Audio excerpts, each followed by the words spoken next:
Today we discuss our lesson food resource plant. In this lesson, in the previous videos, we discussed about different crop seasons like Kharif, Rabi and Zaid. We also discussed about what are the crop nutrients. We also discussed about the manures and fertilizer, what are different kinds of manure. We also discussed about the advantages and disadvantages in detail. But in this video today, we discussed about in place of putting the nutrient into the soil in the form of manures or fertilizer, we also improve our cropping methods.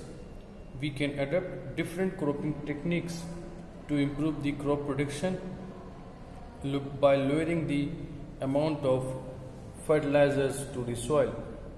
In this, number first is the mixed cropping. In the mixed cropping, what we do, this is the practice of growing two or more crops at the same time in a field is called mixed cropping. It is practiced by a farmer from a long time to avoid total crop failure when there is little or no rain. Some crops which are grown together are as follows: wheat and chickpea, wheat and mustard, maize and urad bean, soya bean and pigeon bean, barley and chicken pea, sorghum and pigeon pea, and groundnut and sunflower.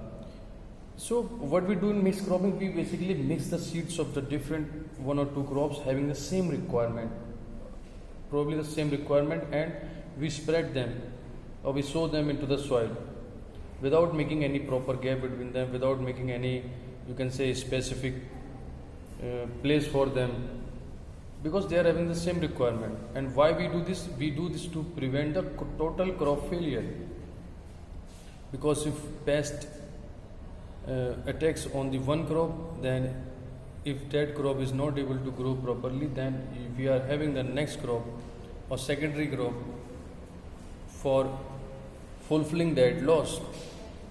So what are the importance of mixed cropping? So before that, we just need to learn that it's usually a long duration crop is grown with a short duration crop. If both the crops selected are of the same nature, there will be more competition for water, nutrients, light and etc. So in mixed cropping, the best example you can see, the plants are, the trees are planted near the borders of the field, and in the field we do different kinds of, we can cultivate different kinds of crops or seasonal crops. So what are the importance of mixed cropping?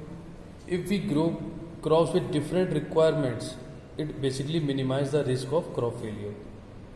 If the salt and nutrients of water make it difficult for one crop to grow, the